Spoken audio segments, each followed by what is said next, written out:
거슬러 올라가면 김재규가 군에 몸담고 있었을 때 장준하가 그의 존재를 알았다는 것입니다. 군부에도 박정희에 대해서 반대하는 세력들이 있다. 그리고 김재규 얘기를 저희에게도 하셨어요. 김재규 씨가 보안사령관 할 때 저 사람이 보안사령관 하지만 마음속으로는 민주주의를 신봉하는 사람이다. 그리고 언젠가 우리와 손을 잡고 일할 수 있을 사람이다. 이런 얘기를 하셨어요. 그 김재규에 대해서 그렇게 얘기하신 걸 들은 게 대략 한 언제쯤이었어요? 장 선생님이 그 개헌청원 서명운동 전후였다고 저는 기억하고 있어요. 우리가 하면 군에서도 호응하는 사람이 있을 거다.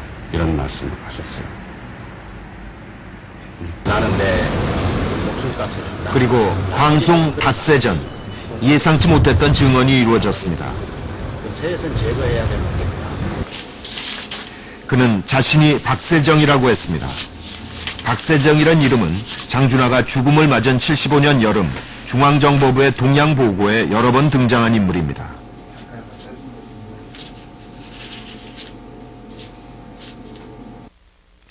(75년) 봄엔 장준하와 자주 산에 갔었고 특히 장준하가 죽음을 당하기 일주일 전엔 광주에서 만난 것으로 기록돼 있습니다.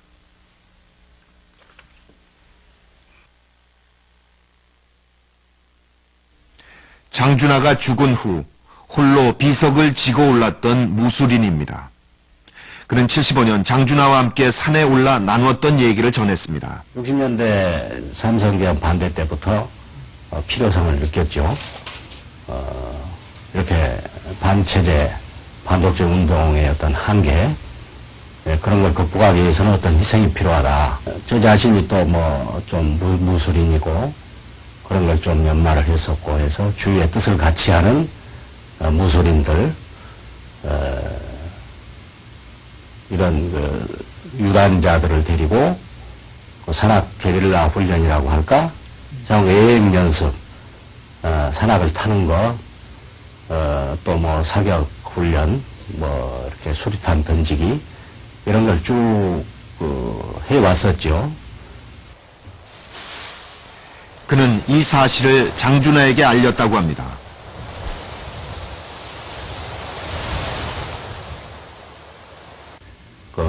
OSS 훈련 받으셨던 부분을 이렇게 얘기하시면서 어떤 상황에서는 극단적인 어떤 상황에서는 우리도 게릴라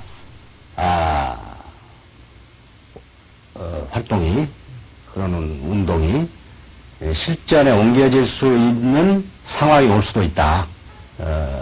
비밀을 지키고 젊은 혈기에 그냥 여러 사람이 알게 그렇게 하지 말고 신중하게 해서 확고한 어떤 이념을 가지고 사상으로 무장된 그런 대원들을 선별해서 하는 것은 좋다. 신중을 기하면서 아무도 모르게 하라. 죽음과 함께 실체가 묻힌 장준하의 마지막 반유신 투쟁을 쫓으면서 우리는 잘 알려지지 않았던 그의 놀라운 행적과 고민을 만났습니다. 어찌 단 하나 어른의 묘도 없이 한결같이 젊은 학생이 몇 분인가. 학생들은 그렇게 많이 죽었는데 그들을 가르친 교수나 교사는 왜 단 한 명도 죽은 자가 없는가. 소위 나라를 사랑한다는 정치인들이나 지도자를 자처하는 사람들은 왜 단 한 명의 희생자도 없었는가. 장준하의 생명을 건 마지막 투쟁의 거사일은 75년 8월 18일. 그러나 바로 하루 전 의혹에 쌓인 채 죽음을 맞습니다. 76년 중앙정보부장이 된 김재규는 장준하의 가족을 찾아왔다고 합니다. 그래서 현재 군사 누가 죽였다는 게 아니라 장 선생님이 추락사 한 게 아니고 이건 정권 싸움 때문에 돌아가신 거다.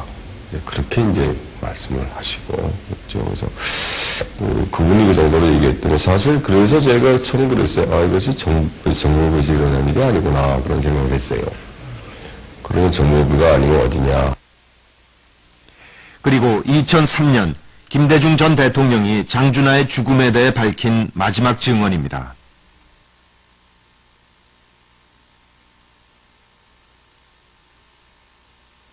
70년대가 되면 기본적인 국민의 자유와 정치적인 행동이 모두 제약되는 시기였다는 거죠. 근데 그 시기에 장준하 선생이 아주 유일하게 박정희를 대놓고 욕하는 그런 분이었어요. 근데 참 용감한 분이었죠. 사실은 어떻게 보면 돈키호테라고도 할 수 있고.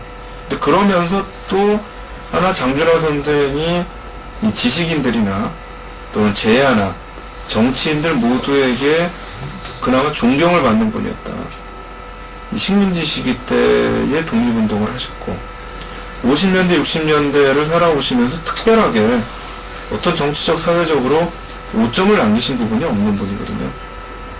이제 이런 분이 박정희 정부에 반대하는 투쟁에 앞서서 나가시겠다 라고 하는 부분들은 많은 세력들을 하나로 묶어 세울 수 있는 힘이 될 수 있는 가능성을 가지고 있는 부분이라고 생각을 합니다. 근데 그런 어떤 중심점이 사라졌다 라는 것은 박정희 정권의 입장에서 봤을 때는 아주 중요한 반대의 한 축이 사라졌다라고 볼 수가 있는 거죠. 해방 30주년을 맞이한 시국 성명서 발표설부터 무장 봉기, 그리고 군부와의 연계설까지 장준하의 마지막 반유신 투쟁에 대한 증언은 다양합니다. 그러면 이제 마지막 질문이 남아 있습니다. 바로 누가 장준하를 죽였는가 하는 것입니다. 이틀 전 의문사 진상규명위원회는 장준하의 죽음과 관련해서 마지막까지 공개를 하지 않았던 한 장의 문서를 내놓았습니다. 국가의 공권력이 어떻게 불법적으로 장준하가 죽음을 맞은 29년 전 8월 17일 바로 그날 중앙정보부가 장준하의 동향을 감시한 보고서입니다. 이 보고서엔 지난 29년 동안 의혹의 출발점이었던 괴 전화의 주인공이 기록되어 있습니다. 시신을 처음 발견한 것으로 되어 있는 사람들이 경찰에 신고도 하기 전에 죽음을 알려준 괴 전화가 있었습니다. 그런데 괴 전화의 주인공을 중앙정보부는 전화 도청으로 알고 있었던 것입니다.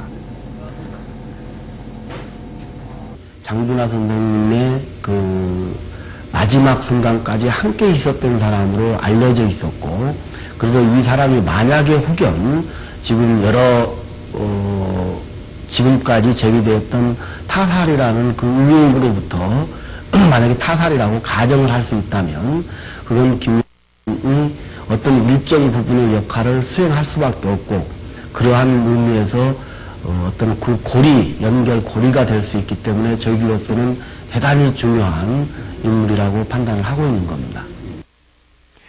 김모 씨는 유일한 목격자로 장준하가 추락사했다고 주장한 인물입니다. 그러나 그 여러 차례 진술을 번복해서 주목을 받아왔습니다. 김모 씨가 그때 당시 중정의 유급 정보원 PA였다라는 진술이 있거든요. PA 대장이 있고 PA 여러 가지 PA 첩보원 카드라든지 여러 가지 서류들이 있습니다. 그래서 그러한 서류들을 저희들이 열람할 수 있도록 요구를 하고 있습니다만은 현재까지는 협조가 잘 안 이루어지고 있는 상태입니다. 최근 의문사 진상규명위원회가 김모 씨를 조사했지만 그는 중앙정보부 문서 내용을 모두 부인했다고